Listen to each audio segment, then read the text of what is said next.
11 দিন হয়ে গেল, কিন্তু ইসলামপুরে সেই নাবালকের কোনো খোঁজ নেই। কোথায় গেল সেই নাবালক? কি করছে পুলিশ?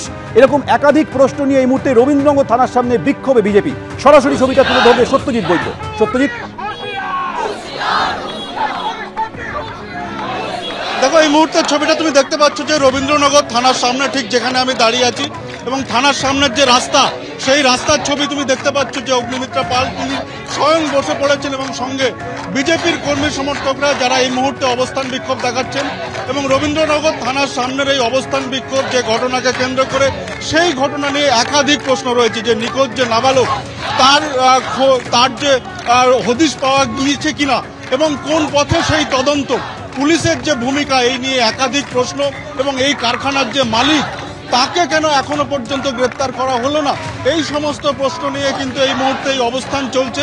এবং ঠিক এই মুহূর্তের ছবিটা তোমাকে দেখাবো যে যেখানে অগ্নিমিত্রা পাল তিনি স্বয়ং কথা বলতে চেয়েছেন যে এই তদন্ত কোন পথে তা জানার জন্য তিনি স্বয়ং কথা বলতে চেয়েছেন রবীন্দ্রনগর থানার আইসির সঙ্গে।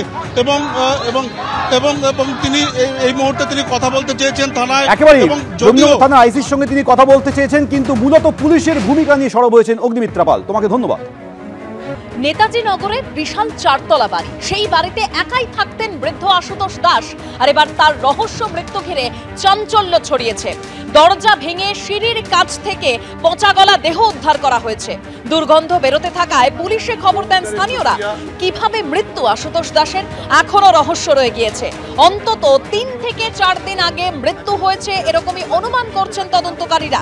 ছেলে মেয়ে বাইরে কর্মরত, চারতলা এই বাড়িতে একাই থাকতেন বৃদ্ধ আশুতোষ দাস।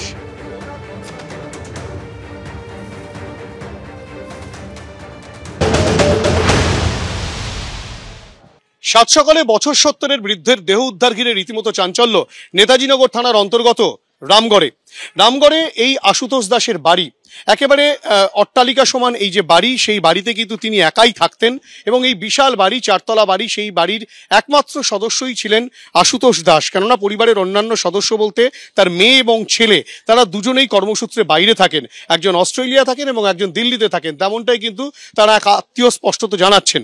এই আশুতোষ দাস তিনি কিন্তু মূলত এখানে শাড়ি প্রিন্টিং এর ব্যবসার সঙ্গে তিনি যুক্ত ছিলেন। সেই ব্যবসায়ী যেমন তিনি ছিলেন, তার পাশাপাশি তার যে বিশাল বাড়ি, সেই বাড়ির পিছনে বাগান পরিচর্যাও তিনি করতেন।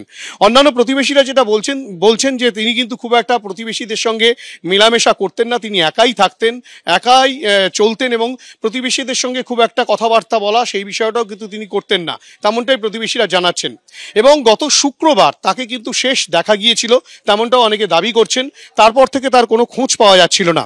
যে বিষয়টা আজকে উঠে আসছে যে আজ সকালবেলা কলকাতা পুরসভার কর্মীরা তারা যখন কাজ করতে আসেন রামগড়ের এই বাড়ির কাছে, তখন তারা পচা গন্ধ পান এবং স্থানীয়দের অনেকেই পচা গন্ধ পান। এবং তৎক্ষণাৎ খোঁজ খবর নিয়ে দেখতে পাওয়া যায় যে এই যে দরজা ইতিমধ্যেই নেতাজিনগর থানার পুলিশ ভেঙে ভেতরে ঢুকে প্রবেশ করেছে এবং তারপরেই এই আশুতোষ দাসের দেহ উদ্ধার করেছে।